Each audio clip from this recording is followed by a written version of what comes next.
good evening to you. Welcome to the Defining Moment. My name is Anthony Neiman. It's good to have you on this evening. Probably it's daytime, wherever you are. It's good to have you, and thank you for joining us. On the Defining Moment, we bring you stories of people who've gone through issues in life, but through those issues, there's triumph. Through their tests, we have amazing testimonies. Today we are with Maggie Shege.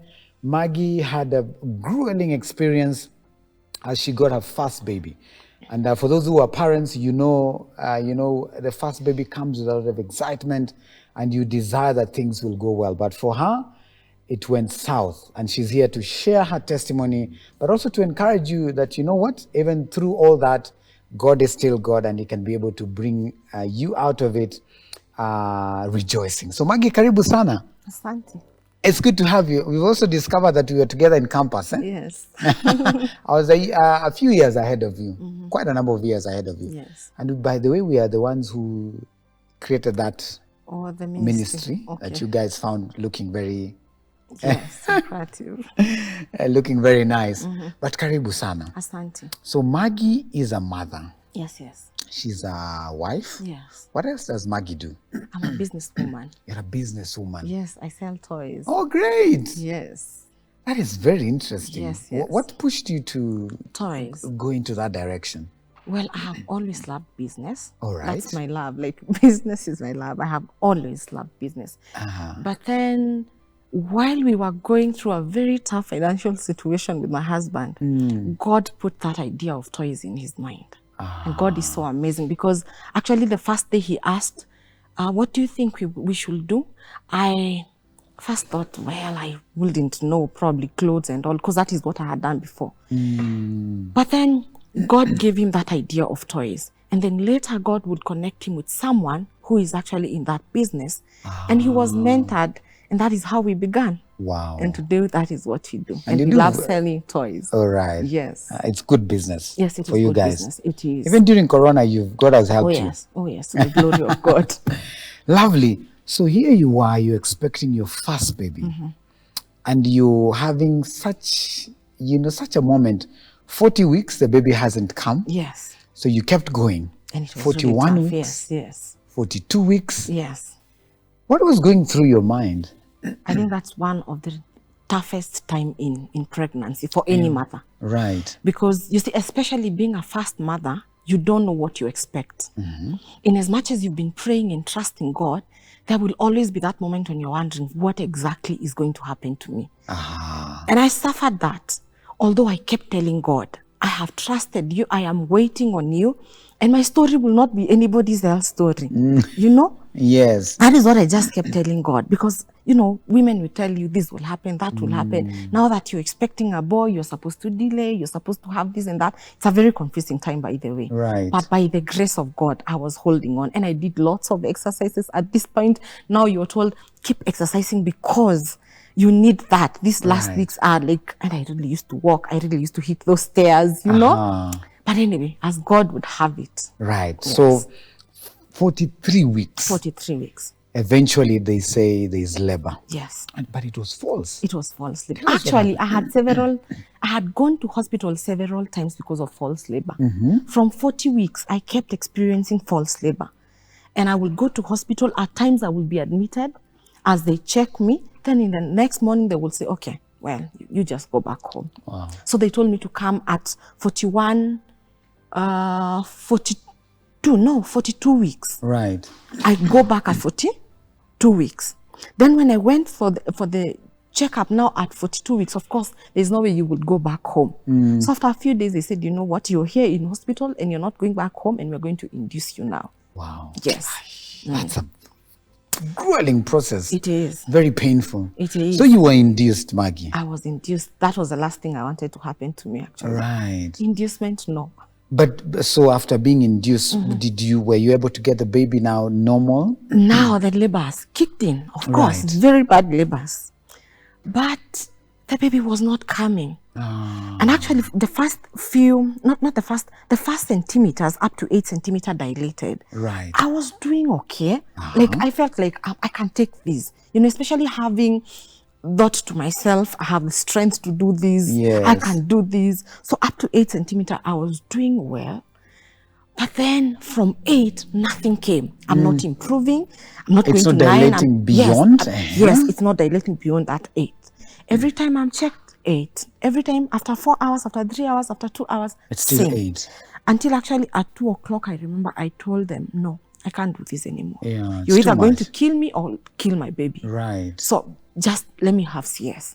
They said, no. How do we have a CS at 8 centimeter? How? Almost. You're almost there, my dear. You can't do this. Wow. And you know, now I'm with my husband in labor ward, okay? So they Hey, convinced him, if it means you like walking out or something, just Let's do let her this. know that Yeah. she is almost there. Right. So, I mean, do I have an option? I'm not a doctor. Yeah. So he had to sign. You Yes. went for an emergency. No, not at this point. Okay. At this point, they said no, and I still continue to labor. Uh-huh. Do you know from this to I actually labor to the next day at 7 a.m. That's Yes. from 2 a.m. Oh yes, and at Towards this night. point they had said since Nikidogo they add the your dawa ya yeah, kuinduce. meaning So more I was pain. suffering. Yeah, it was bad.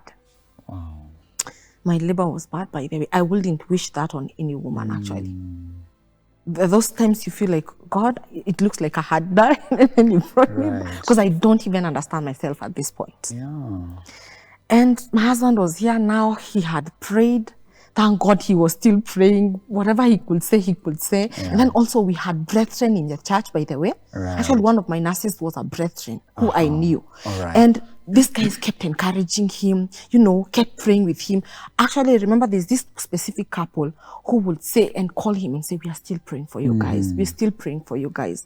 We need to continue. Yes. Your story is long enough. Well, let's not be caught and the director. I do. Ataniambia out.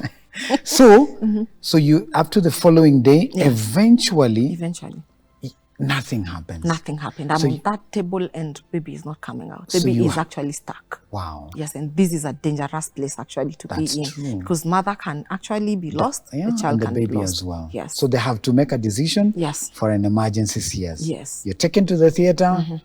They get the baby out. They get the baby who safe? did not cry. Wow. Who is actually, he scored 3 out of 10. My baby That's was in a another bad problem. state, by the way. I actually, you know, you can actually hear because I actually asked them, has my baby cried? They said, yes. Of course, they are wise to say yes because you're in a bad state. So, only for me to realize later my baby never cried. My baby was in a bad state. He had like discharges from everywhere, his mouth, his nose. Actually, when Daddy saw him, he was not even able to hold him the way you would want to hold your baby and pray for him. Wow. He was immediately taken to oxygen, and I thank God that he actually recovered. Wow. Yes. So now here you are, the baby is in distress, on oxygen, Yes. getting better. Your situation. Yes. How was your situation after the CS? Now me, after the CS, I go back to the ward. I'm taken back to the ward just like any other person. And for the first few days, it looks like I'm okay. But again, I had no milk at all. So my baby is unwell, but I don't have any milk. Yeah. But then this was not even bothering me so much. The issue was I had no appetite. And I'm supposed to be eating, of course. And I didn't feel like I'm improving in any way. As a matter of fact, I began to have elevated, you know, like my pulse rate was a bit high. My temperatures were going high. I was actually really feeling cold and all. Right. And then I had pains in my stomach, uku sides. I just had pains that were not going away, not with antacids, not with painkillers. I remember at one point, actually, one lady said, probably my painkillers are stronger than yours. Could you try this? Right. And it was not working. I talked to the nurses, to the doctors. They would say, okay, I think it's acidity. But I got to a point where I knew this is not acidity. It's beyond. It's beyond this. Yeah. And I remember one time when I had gone to see my baby in nursery, whom they had actually discharged from nursery to my bedside. Before I actually got to the bedside, I just had like a splashing from my side. Oh no. Yeah. And I saw blood, I saw like pus and water and everything. I was like, what is happening to me? So I actually got to the bed and put my baby there, went back. Thank thank God, the first person I met was a doctor. Right. And she even knew me. So she was like, Maggie, what is it? I said, look at me. It looks like my wound or something. Something is not okay with me. So she immediately ran to the ward, told me to lie down, check me out. And then she was like, okay, you have an infection. It is bad. You are having an infection and we need to check you like immediately. At this point, are you breastfeeding yet? No. Not yet. I remember my best couple really kept praying for me to get that milk because I had nothing. My baby is not feeding, and remember, he's unwell. Right. It was Hey, really I can bad, imagine by the stress on the father, eh? Yeah, he was quite stressed. Yeah, it can be a lot of stress. I thank God. Somehow God graces you through such situations. Grace that That's why that is what say grace that, is actually. yes, that's exactly. That is Grace what grace has is. to be sufficient Oh, yes. in such situations. In situations you cannot So here you imagine. are now, you think it's burst. It's So busted. you have to go to theater again. Actually, at this point, they do not think I need data until they do an ultrasound that shows I have so much fluid in the abdomen area, or rather in the stomach, right. And they say, you know what, this one cannot be, like, We cannot treat there's this no with any other way of removing it apart from us going back to theater another time. another time. Wow. And actually, I remember I was scheduled for Monday in the morning, but then on a Saturday, they came and said, you know what, Maggie, you have got to go to theater now.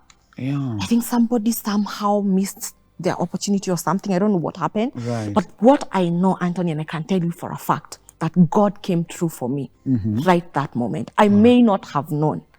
And I may not even have known that God had answered prayers of brethren that had been praying. Yes. Because actually what happened when I was taken to theater, they discovered I had a whole liter of pus in my stomach. goodness. Like it was in a mess. A whole liter. Everything was a liter is... I actually could not also believe it.